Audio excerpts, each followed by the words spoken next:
Hello and welcome back to another segment of Student of the Gun Radio. I am still your host, Paul Markle, and I'm still, at least for the moment, happy to be here. So thank you for joining us for part 2 of this week's episode.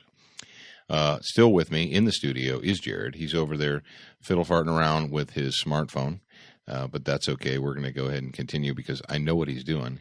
He's doing Student of the Gun business over there, aren't you, Jared? Indeed, I am. Yeah, he's doing Student of the Gun business. He's on the clock. I'm actually on the Student of the Gun app right now. Oh, you're on the Student of the Gun mobile app. No, Student of the Gun mobile app is available for iDevices or Android devices. So go to Google Play or your iTunes App Store and download it for free. And of course, thank you to our friends at Century Arms for being our official Student of the Gun app sponsor. Now, folks, I just wanted to we took a little break there between the segments, and we're back again. And I wanted to just to dovetail in with the discussion we had during the last one about how I'm not here to make you comfortable. And I meant to mention this earlier, but I didn't, and I'm remiss. But hey, guess what? I've got the microphone in front of my face again, so I can do this. But think about if you participated in sports, if you participated in any type of extracurricular activity, whether it was football or some type of karate or martial arts, or whether you were in the military, infantry, you name it. Once you get a little bit older and you have a little bit more perspective, you should be able to look back and realize or appreciate the coaches, the teachers, the instructors that challenged you. Who were your favorite coaches? Now, maybe you didn't like them at the time because they were making you run laps. And maybe you did. Maybe you despised your drill instructor as you were down on the ground pushing up or doing mountain climbers or crawling through something muddy or swampy or nasty or sweating and feeling like you were going to pass out. Maybe you despised them at that moment. Maybe you despised your coaches, your instructors. Maybe you despised your teacher because they were forcing you to think. They were forcing you to do better than you thought you could. But once you get a little bit of perspective in your life, you realize that your greatest teachers, your greatest coaches, your greatest instructors are the ones that challenged you. They're the ones that made you go further than you thought you could go. They're the ones that forced you to think about it. They're the ones that forced you to make your body do things you didn't think your body could do. Going back to the Marine Corps, when I was in the Corps, when I went to basic training, went to boot camp on Parris Island. And if you guys went to boot camp at Parris Island, rock on, Semper Fi brothers. But we had the obstacle course. And when we were first introduced to the obstacle course, and maybe week 1 or week 2, I don't remember what it was of boot camp, but we were introduced to it. It was explained to us. It was demonstrated to us. And the obstacle course, at least as it was when I was on Parris Island, ended with a rope climb. The hardest thing that you had to do was not at the beginning, it was at the end. Because when I first saw it, I thought, well, the rope climb is the free hanging rope climb is the hardest thing, so they probably make you do that first. No, that's not the way the Marine Corps operates. They don't operate like that. You had to go through the entire obstacle course, and then the last obstacle was to climb the free hanging rope.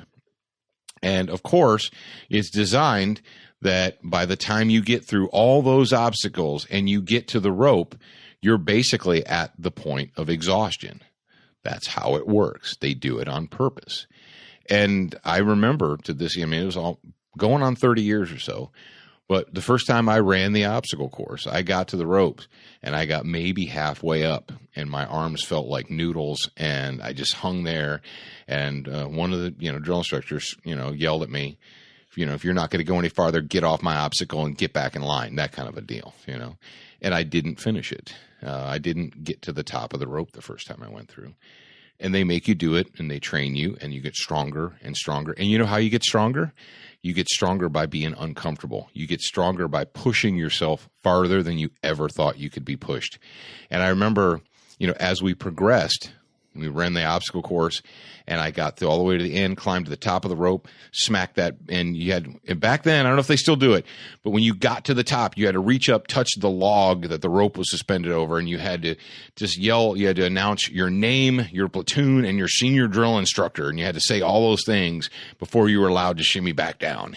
And I remember getting up there, whacking that log, and yelling out my name, my platoon, and my senior drill instructor's name, because they had, if I was left to my own devices, like any other human, I probably would have never pushed myself that far.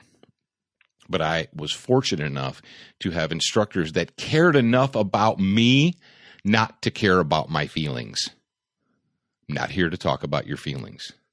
If you want to talk about feelings, I'm sure there's a lot of other podcasts you can listen to, and they'll talk about your feelings.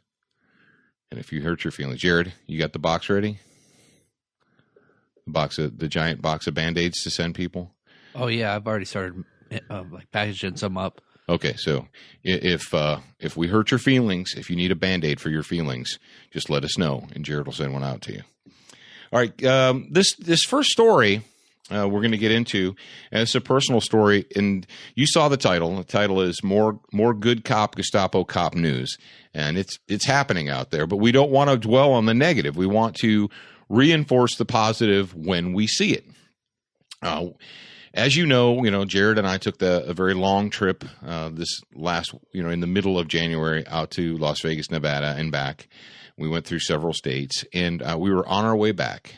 We were at the tail end of our journey. I had one more day to go, and we were in a rental vehicle, and it was what, 8, 9 o'clock at night. It was dark. We were too long. We'd been on the road since 8 a.m. in the morning. We were tired. We were looking for a place to stop to eat.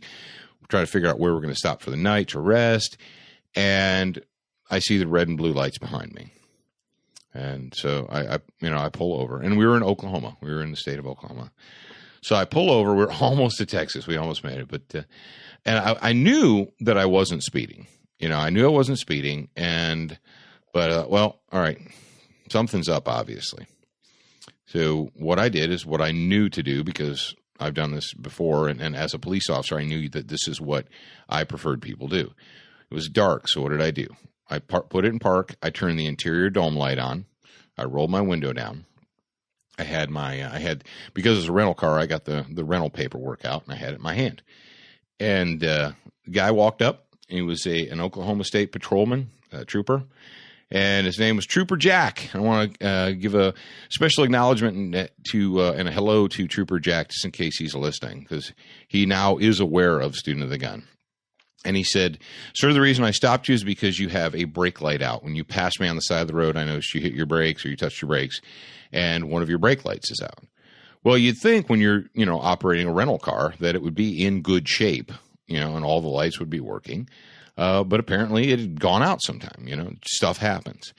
So he said, "I'm going to ask," and this is what troopers do.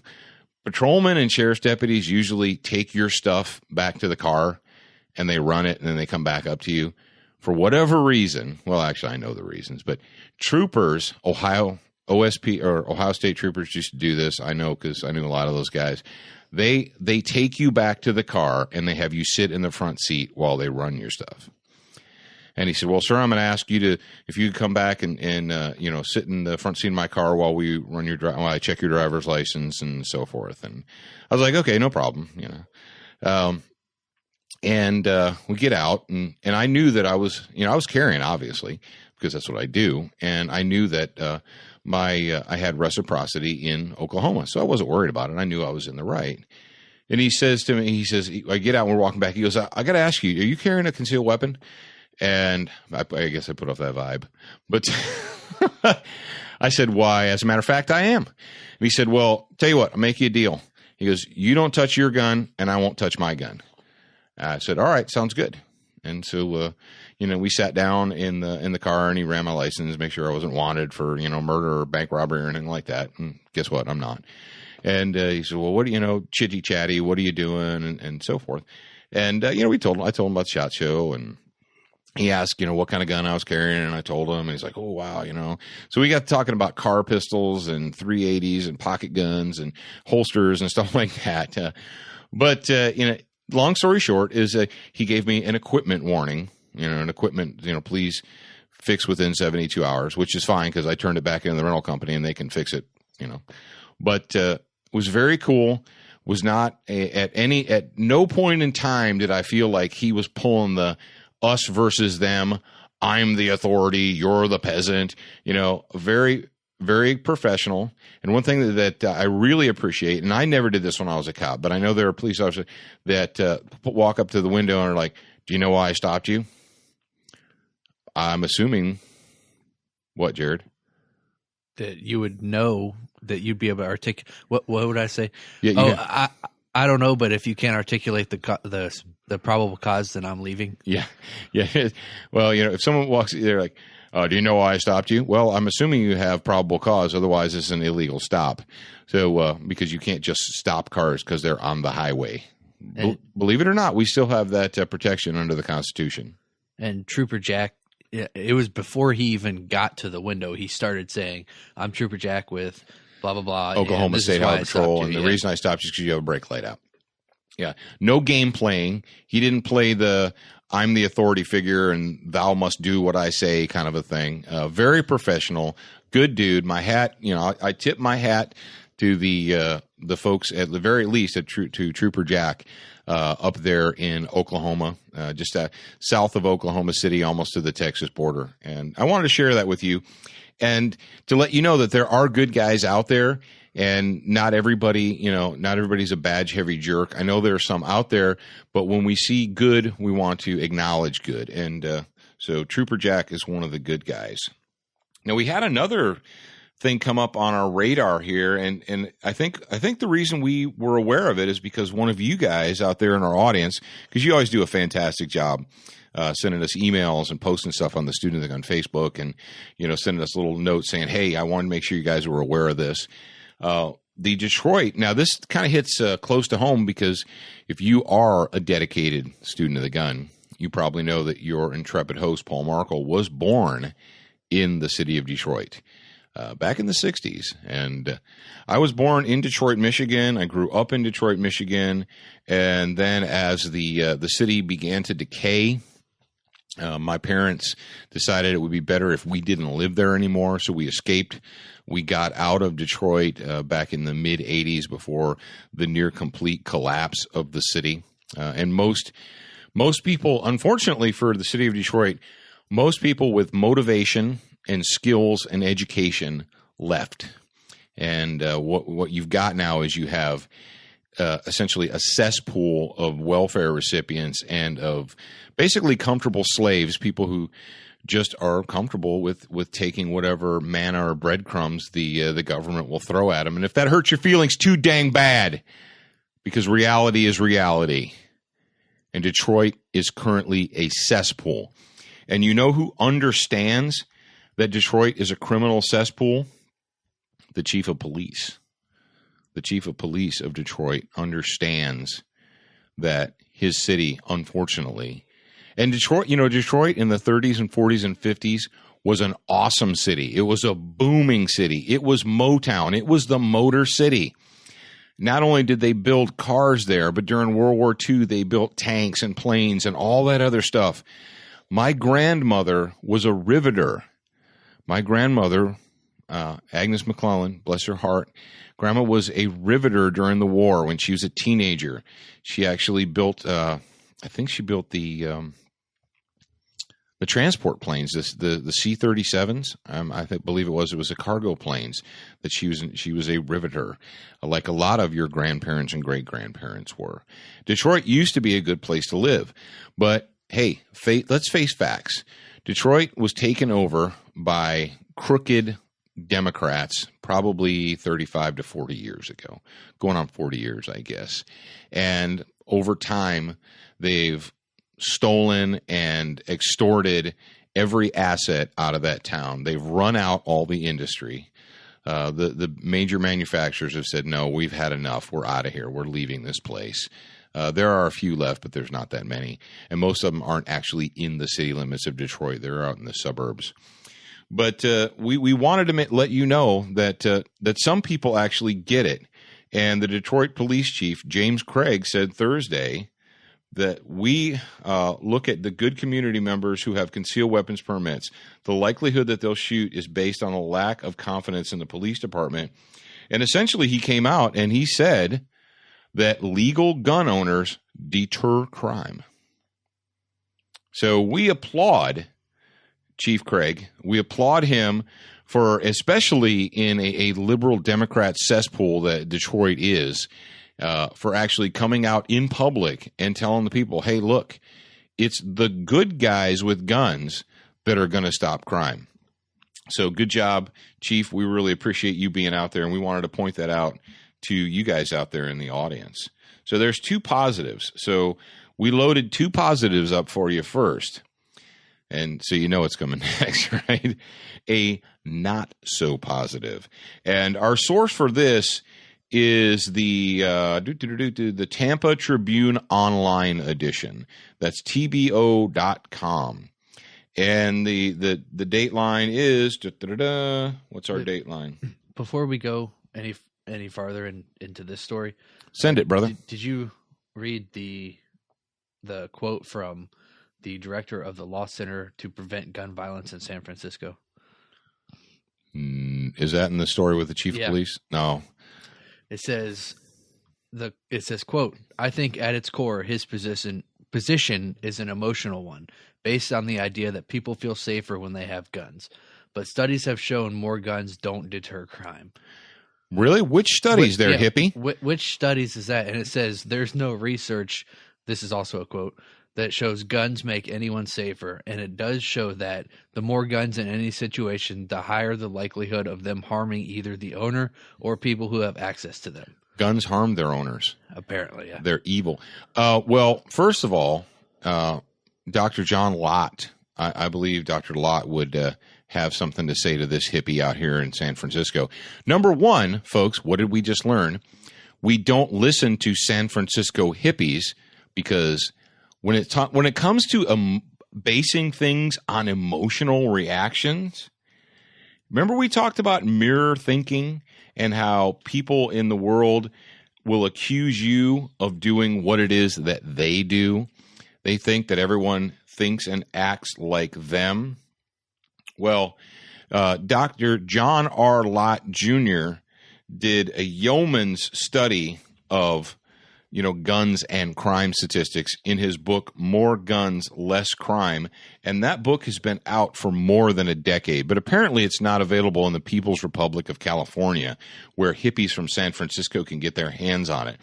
And there's actually been several follow-up studies that were done since that book has been released that refute what this California hippie actually said.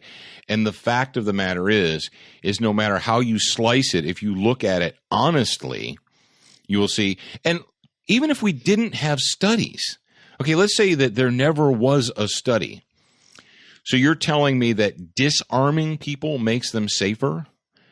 How's that working in Great Britain? Not so much. How's that working in Australia? Not so good. How about India? Not so good there either. Oh, but apparently all of that news. How about not even different? How about Illinois? Oh, how about Chicago? They're allowed to People be armed of now. Chicago are disarmed, and it's the murder capital of the country. And before Chicago was the murder capital of the country, guess what? Washington, D.C., where people were forcibly disarmed by the government, that was the murder capital. I don't know who this hippie in California is, but before he goes out in public and makes stupid statements, he might want to get on the Google or the Ducket and punch in a couple of words like more guns, less crime, or something like that, or guns and crime stats. An eighth grader could do it. So, and the dude that is now the police chief in Detroit came from California. He said he was. Let me find the exact number here. He said, coming from California, Craig was on the Los Angeles police force for 28 years. He said, I got to Maine where they gave out lots of CCWs, and I had a stack of permits I was denying. That was my orientation. And he said, I changed my orientation real quick. Maine is one of the safest places in America. Clearly, suspects knew that good Americans were armed. Yeah. Well, we are glad that Chief Craig has seen the light, and we're betting that he's smart enough not to listen to San Francisco hippies, not going to take his advice from them. Now, this next story comes from the Tampa Tribune Online, and the headline is Jackson, gun owner unarmed, unwelcome in Maryland. Well, the story is Mr. John Philippidis had traveled to New Jersey. He had traveled to New Jersey for a family event. And even though he does own a firearm that he keeps for personal defense lawfully, and he is a concealed carry permit holder in the state of Florida, he stated that he deliberately did not carry his gun was because of all the hassle or something like that.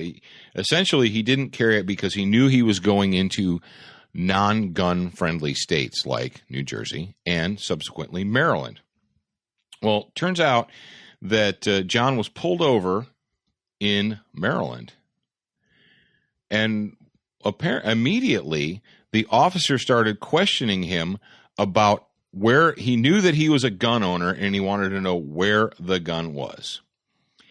Then he began interrogating his wife and asked separately from him and wanted to know where the gun was, and she said she didn't know, maybe in the glove compartment. Long story short, John and his family are sitting on the side of the road, have all of their personal material taken out of their car. Was it three, Jared? 3 or 4 Maryland police officers come up and took everything out, searched their vehicle, come up with nothing, right? They come up with no evil guns, because we know guns are evil, right? And this was in Maryland. And then they let them go. Now, John says that he wasn't speeding. We don't know if he was speeding or if he wasn't speeding. But it says, let them go with a warning for going 71 in a 55. Well, for those of you that can't do math, I'm going to tell you this. 71 in a 55 is 16 miles over the speed limit. There is not one state trooper that I have ever encountered that will give you a warning for 16 miles over. Now, maybe they have different kind of troopers in Maryland. But first of all, I'm going to call BS on that. If this officer, after he went through all this jazz, I think he should have spent, 45 minutes ripping through this guy's car looking for a gun, never was able to find one. They segregated him and his wife in different patrol cars, never found a gun. And then so he's going to say, well, you were speeding, but I'm just going to let you off with a warning.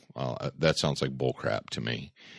And you say, and we posted this story up on our Facebook, and immediately somebody jumped in there and said that the story in the Tampa Tribune was bullcrap, and that they didn't believe it, and they didn't believe a police officer would do that, and they didn't believe that this guy that this happened. Well, first of all, in order to support that feeling, you have to believe that the reporter at the Tampa Tribune does no due diligence, and that they fabricated the entire thing.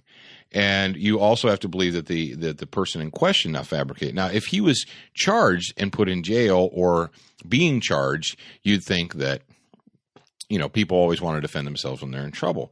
But this guy wasn't charged. He was just essentially harassed. So his statement goes. Now, we've got the he said, she says, but in the story, if you get all the way down to the bottom, this is what people never do. They never get down to the bottom of the story. It says, even now, John Philippidis has no idea how the officer learned about his concealed carry permit, and the Maryland MTAP, that's the Maryland Transportation Authority. What does MTAP stand for? The Maryland Transportation Authority Police. Maryland, it's basically like Port Authority. Okay, so the Maryland Transportation Authority Police aren't saying how they knew he had a gun.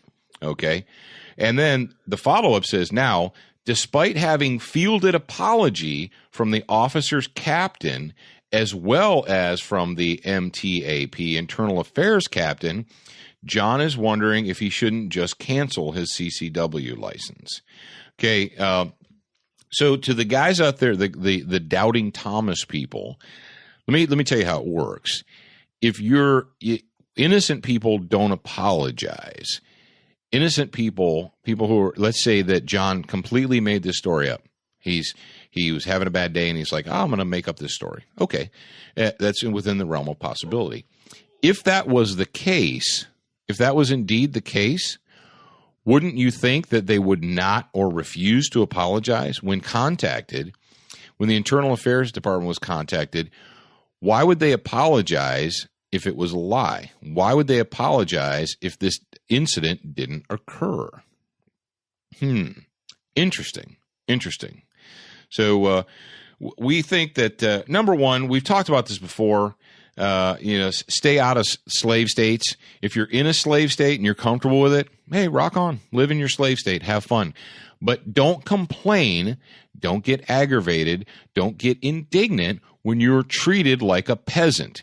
You know where you're living. You know that they're going to treat you like a peasant. And as long as you're going to take it, it's going to keep happening. Residents of New Jersey, residents of Maryland, residents of New York, California, Colorado, they're going to keep treating you like a peasant. They're going to keep treating gun owners like de facto criminals until you either A, leave and get out of there and move to free America, or B, get together with all of your friends and take back your state. That's it. So good luck. Speaking of taking back your state, wasn't there just a major gun company that announced they were moving their business? Oh, it was PTR Incorporated. Or they were. There was another. They were in Connecticut and they moved to South Carolina. Well, there's another one that wasn't going to sell guns or something. Car Arms. Car Arms is opening a manufacturing facility in Pennsylvania. So Car Arms is going to be giving a lot of jobs to people in Pennsylvania now. So we applaud them for that. Now we've got even more. Now we've got a little Gestapo stuff there from Washington. Now we've got some slave state news for you guys. I like to teach you all the rules. I get to see them set in stone. I like it when you chain me to the bed, but then you see it's never shown. And this slave state update is a follow-up from a previous discussion. Now, you guys know previously that we talked about Connecticut and the slave state of Connecticut. You know, we've got the East Coast, West Coast rivalries going on now. Every time California or Oregon or Washington puts forward a gun control law, all their homies over on the East Coast in New Jersey and New York and then Connecticut, they decide they're going to one-up them. Well, the Connecticut really they did their citizens dirty, and they didn't care. They held emergency sessions to pass these new. Connecticut never was super gun friendly anyway. They already had these basically unlawful, unconstitutional laws on the books. But what happens when you're reasonable? What happens when you say, well, it's not great, but we can live with it? Do gun control people ever get enough? Are they ever satisfied? Well, no, they're not. They're not satisfied. And we talked about the comfortable slaves getting in line and lining up to register themselves or register their evil assault weapons and their evil, standard capacity magazines. And so that the government would know who had them and where they were, just in case. Just in case what? Riddle me this, Batman. What benefit do you reap from having taken your guns or your gun and registering it with the state? What benefit do you reap from that? Do you get special protection if your gun is stolen? Does the state reimburse you for it? No, they don't. Well, if you register your evil assault magazines and your evil assault weapons, if you register those with the state, does the state provide you with extra security or protection to ensure that those aren't lost or stolen? They don't. So registering your guns doesn't give you any extra protection. It doesn't give you any extra insurance. Well, then what does it do? Well, it lets the state know who has them and where they are. Okay. And if you fail to comply, what does that make you? makes you a de facto criminal. Well, you weren't a criminal yesterday, but you failed to comply. So now you're a de facto criminal. If you get caught, you're a de facto criminal. Well, we talked about this, and we talked about when I was hosting Gun Talk a couple of weeks ago. We had a guy in there from Connecticut Concealed Carry or Connecticut Gun Owners. I can't remember the specific term. I'm sorry. I apologize. But we talked with somebody from Connecticut, and I asked him on the show. I said, "So what's going on now?" It was after January 1st when the date expired. Is there an amnesty? Can you go in? And he said, no. He said, it's January now. So if you walk in and say, hey, I have an unregistered assault weapon, he said, you're subject to arrest and prosecution. So, well, what just happened? What did we find out? Well, we found out that the Connecticut legislature may consider, this is the title says, legislature may consider gun amnesty. And we're going to go ahead and call that slave amnesty. They may consider slave amnesty. So according to the story, it says about 50,000 assault weapons were registered last year, and close to 40,000 people declared possession of magazines, many of them doing so during the last days or final days of December. Now here, check this part of the story out. But it said legislative leaders in recent weeks have raised concerns with the governor's office that some individuals who attempted to register their weapons were prevented from doing so as a result of early post office closings on New Year's Eve. What? So they're concerned that they didn't get enough slave registration the first time. So now they're proposing a bill that would give you an amnesty period. For those of you, you want to know the real deal? Here's the deal. The real deal is this. These slimy scumbag politicians, these elitists up here in Connecticut, they realized that they didn't cow everyone in the state. They know it. They know that there are still some independent thinkers out there. Some of you constitutionalists, some of you people who still think that you're a citizen, not a slave, they know that those people are still out there. And what they're going to do is they're going to try and ensnare those people in their web by offering amnesty. We know that you really tried to register your evil assault weapons. But because the post office closed at noon on New Year's Eve, you just weren't able to do it.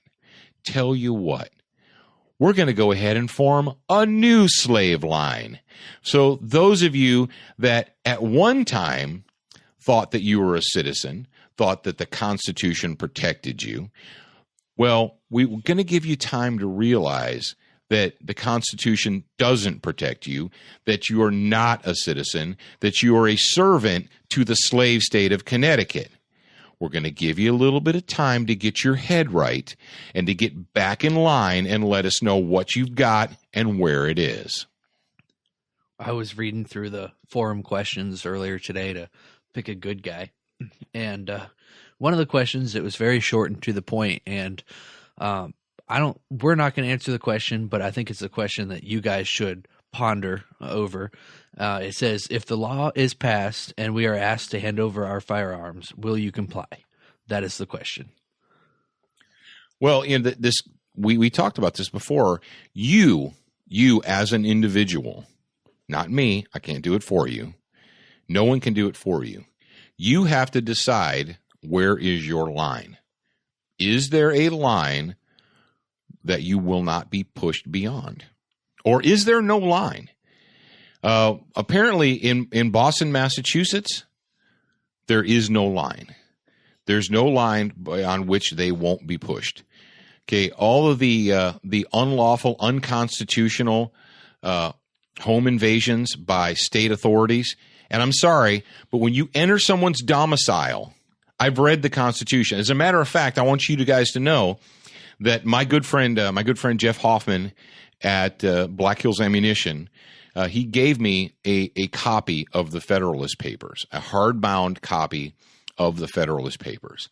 And in the back of the Federalist Papers, in this book, is a complete writing of the original Constitution of the United States of America and all of the subsequent amendments. So a few nights ago, I sat down, I poured myself a couple of fingers of Johnny Walker Double Black. Thank you, Tripp, for hipping me to that. My new buddy, my new friend Tripp, told me that I should check that out, that I should try it. So I took his advice and I did.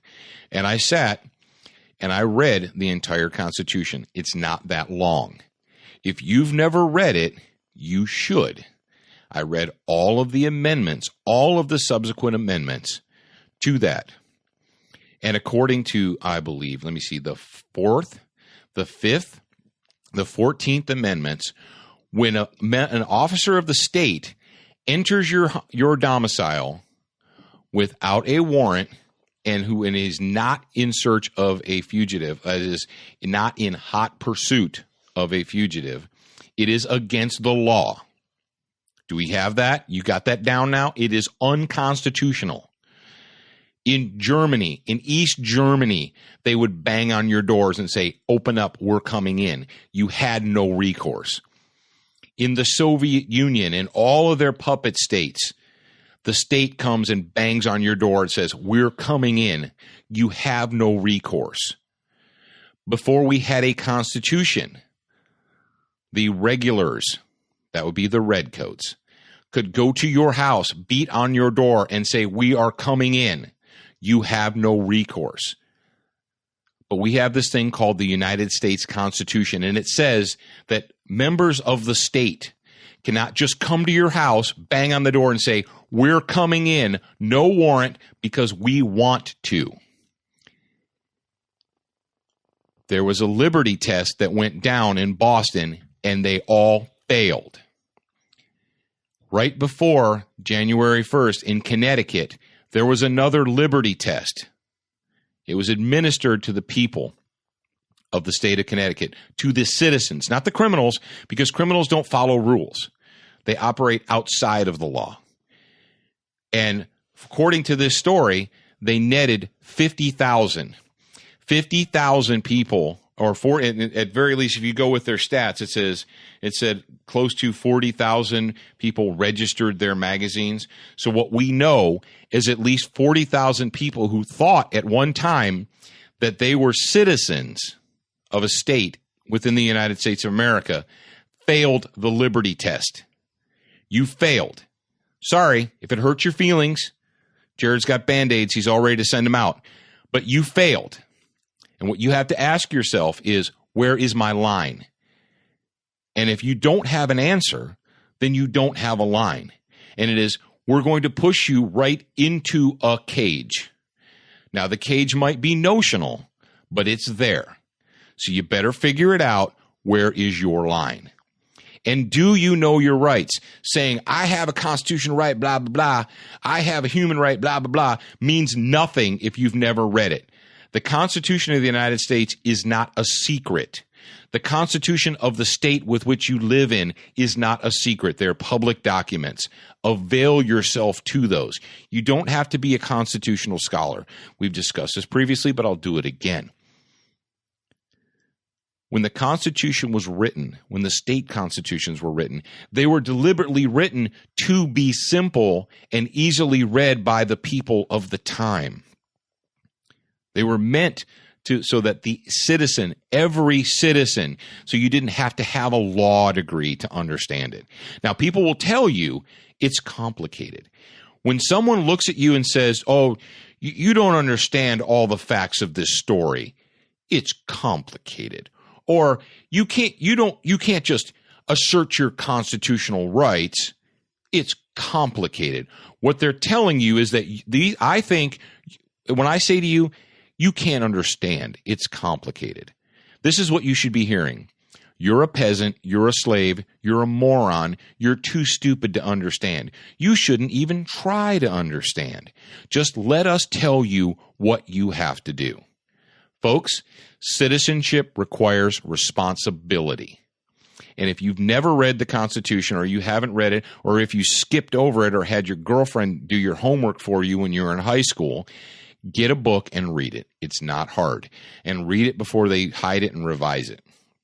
So we thought you would appreciate the slave state news. They're throwing out the amnesty net to try and catch some more slaves, and it's going to be basically it's going to be a Liberty Test Part 2 up there in Connecticut, and we'll see who passes and who fails.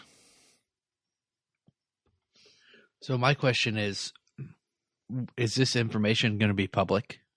You know how I think the New York, was it in New York where everybody that had, no, it wasn't New York.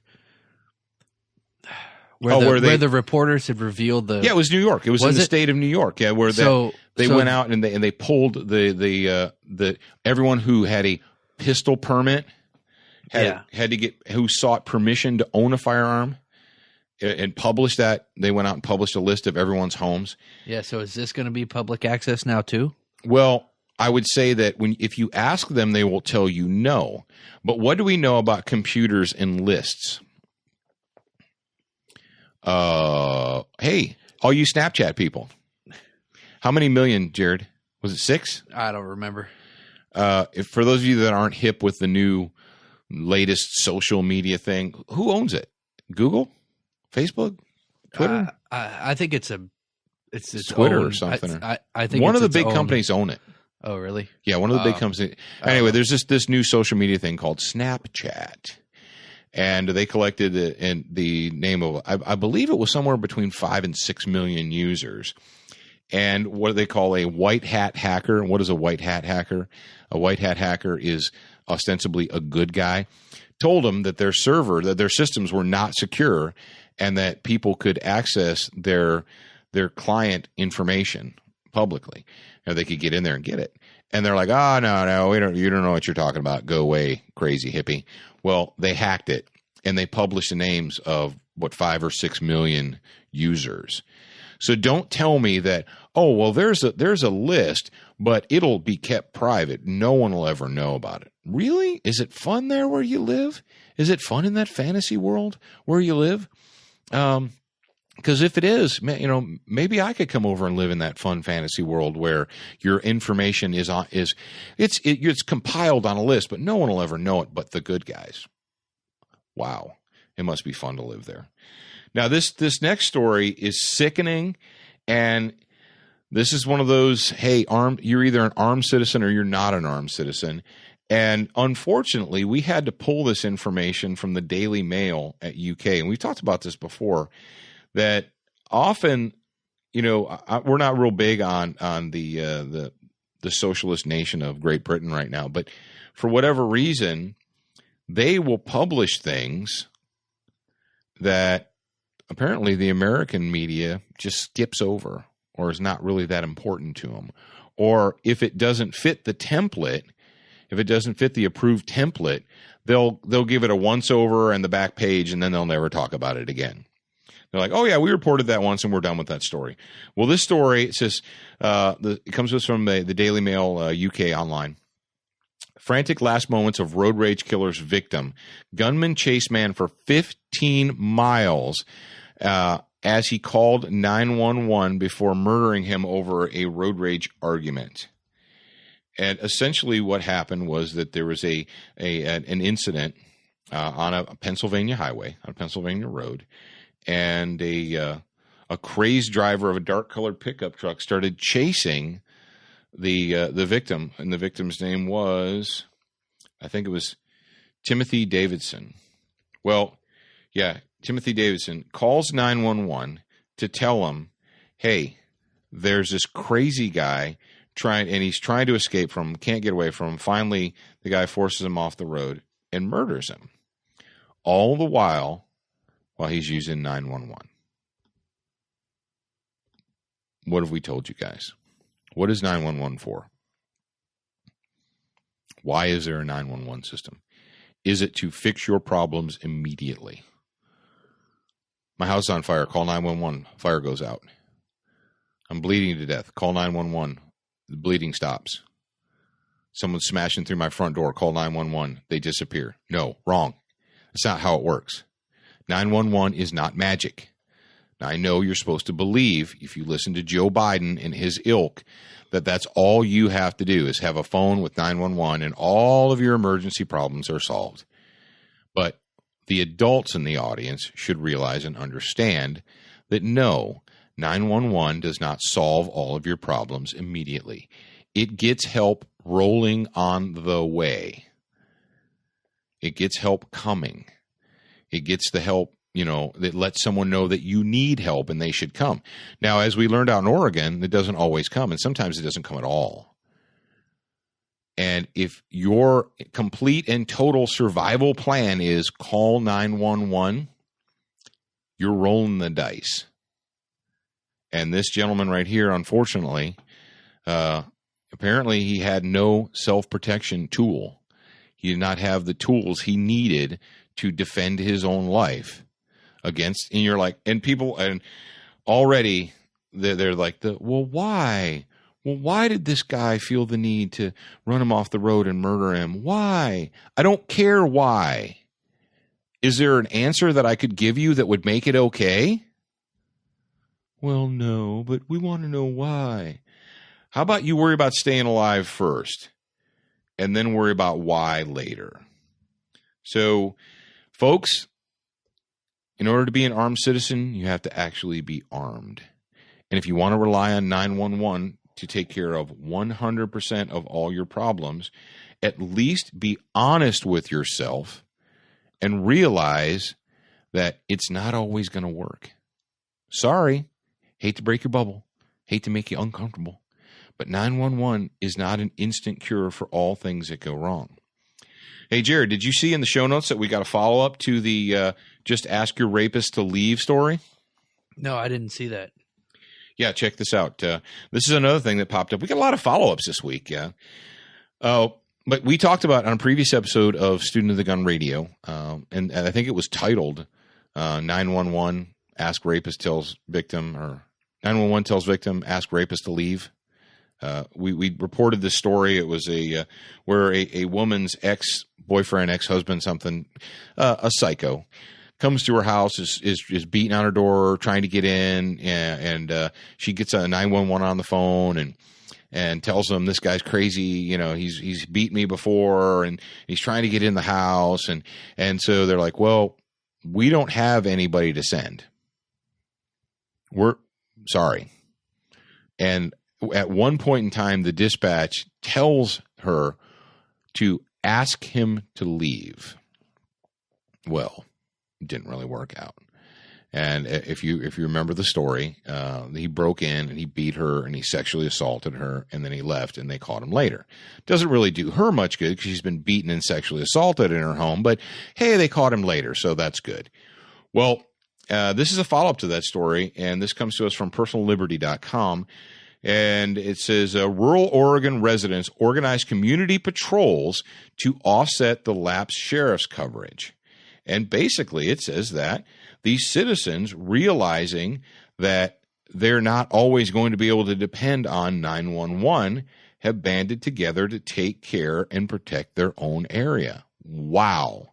Where have we heard this before?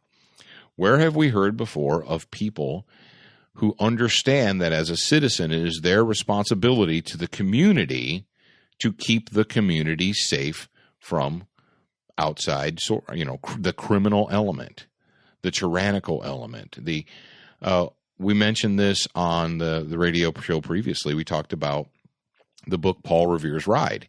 And in the book, it discusses what they call the training bands or the citizens' militias.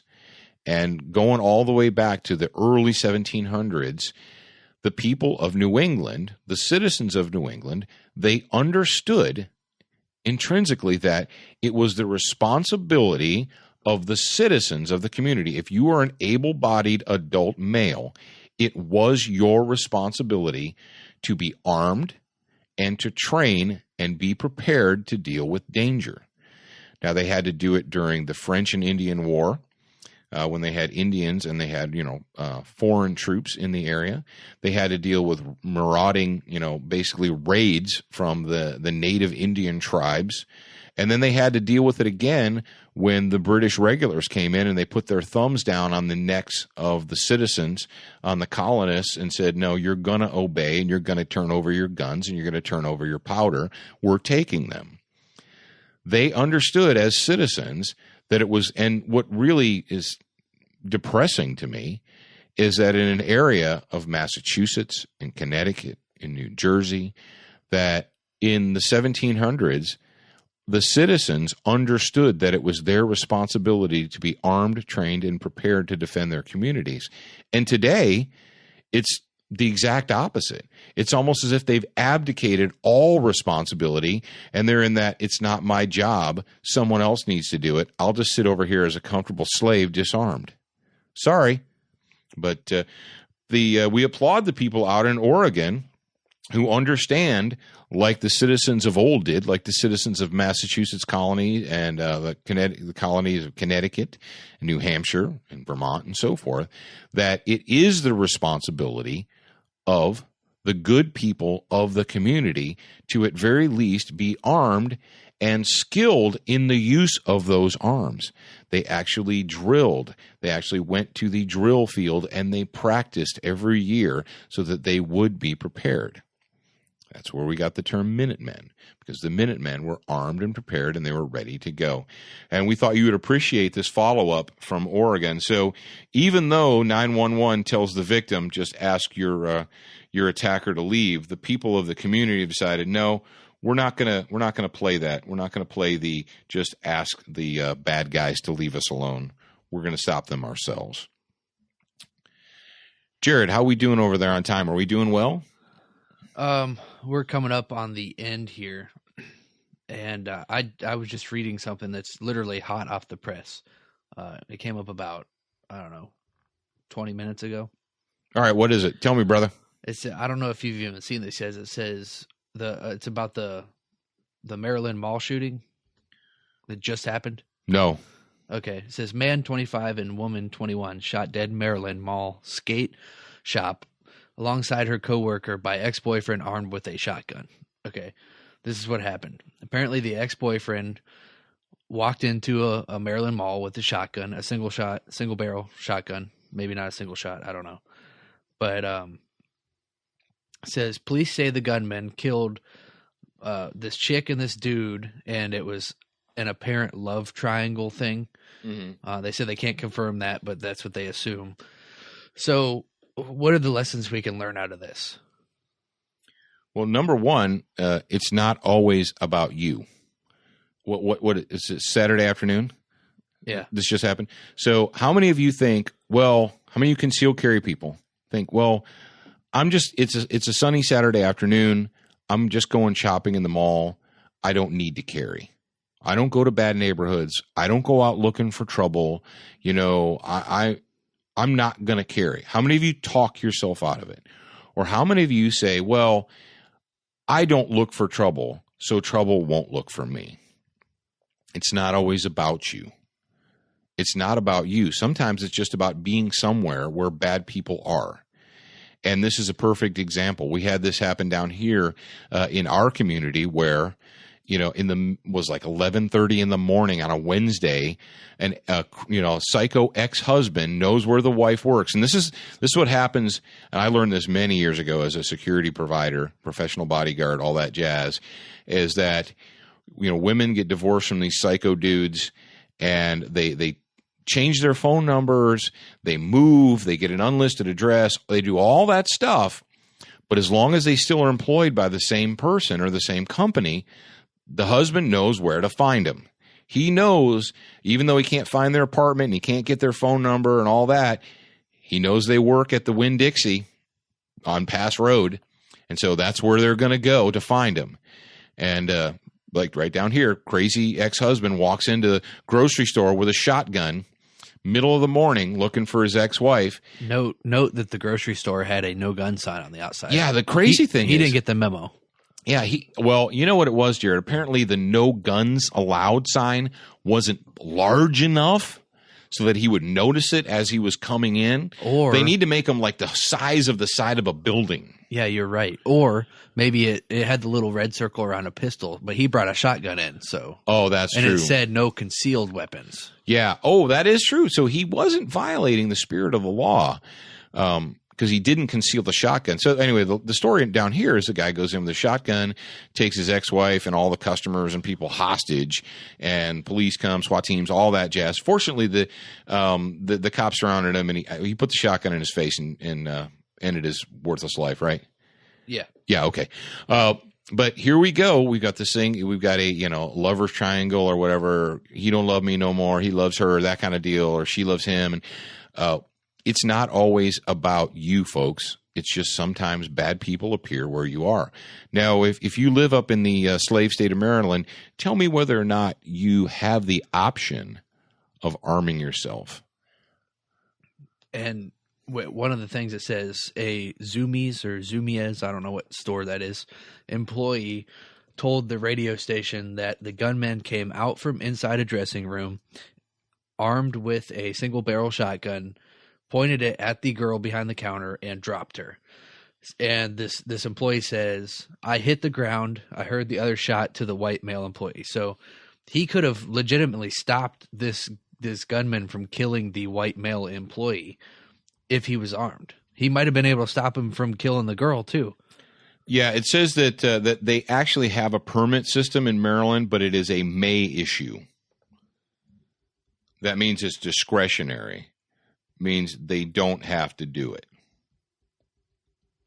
So, well, and judging by reading all of the witnesses' statements, they ran.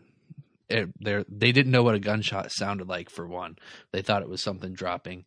I would recognize a gunshot if I heard it. I would recognize it. I wouldn't run away from the incident. If I could stop it, I would do that. So why are these people? Why are they running from something that they could possibly stop? Well, dude, because you're thinking you're doing the mirror thing. You're thinking that citizens would want to prevent a mass shooting, would want to prevent wholesale murder, and most don't. I'm sorry, but most don't, and I'm sorry that this happened up there. But what we're looking at right now on the computer, that it says Maryland is discretionary, and what we can tell you from the MTA, Maryland Transportation Authority Patrol Police, that they don't like people that have guns in Maryland. So you're a de facto. They treat them apparently like de facto criminals. If you are in the People's Republic of Maryland and you want to go ahead and hip us to how easy or how difficult it is to get a may issue discretionary permit up there in Maryland, you just go ahead and let us know. Now we want to top this one off. We did a good cops and Gestapo cops for this week, part 2, but we're going to end this week's show with some more good news. And this comes from the SAC. Now, this is crazy. Hold on to whatever you can hold on to, whether it's the steering wheel, whether it's the rails on the treadmill, whether it's your seat or your chair. Hold on, because this story comes to us from sacramento.cbslocal.com. That's right, in the People's Republic of California. Now, then the headline is, El Dorado County Sheriff strips Forest Service of state law enforcement powers. Wow. That is awesome. Now, what did we learn about during the quote unquote government shutdown? What did we learn about the U.S. federal government Forest Service employees? What do the Forest Service employees think about you? That's right. You're a freaking peasant. Wasn't it a U.S. government federal Forest Service employee that gave a citation to the preschool teacher for taking her kids on a picnic to a federal park? Yeah, it was.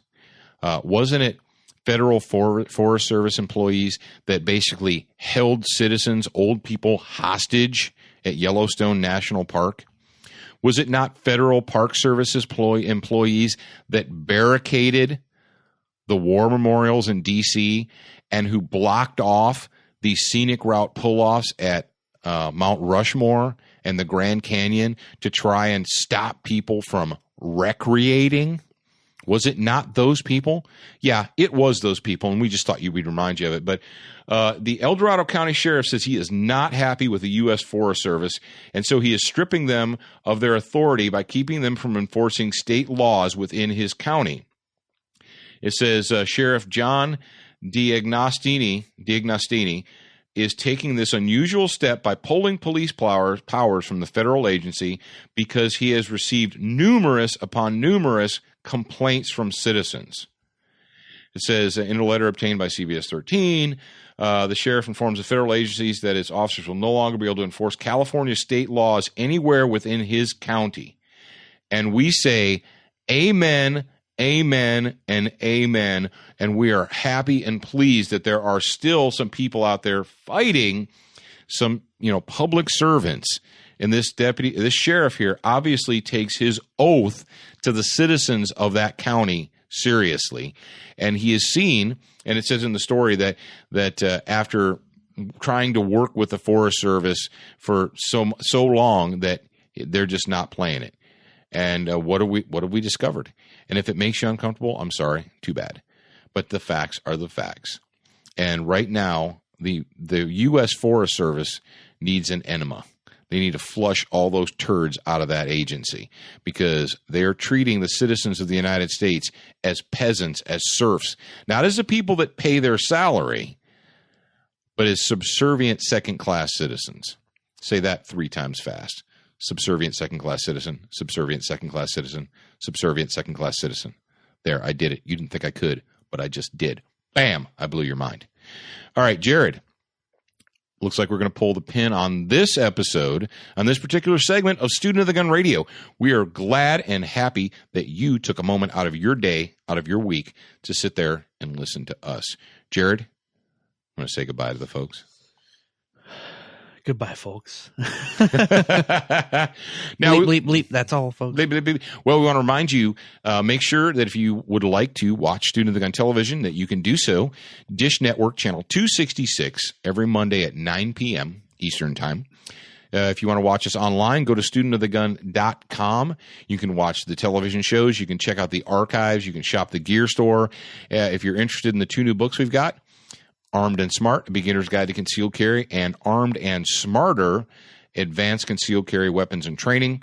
You can check that out. You can order them directly from studentofthegun.com. You can go there. And don't forget, what are they going to do with their phones and their mobile devices? Jared. Download the Student of the Gun app, and that's basically everything Student of the Gun is at your fingertips, literally. So, yeah, all you app-type dudes and dudettes with the Android phones and the iPhones and all that good jazz, you can just go to your little Google Play or your iTunes store and download the Student of the Gun mobile app for free. Now, don't forget, you are a beginner once, but you should indeed be a student for life.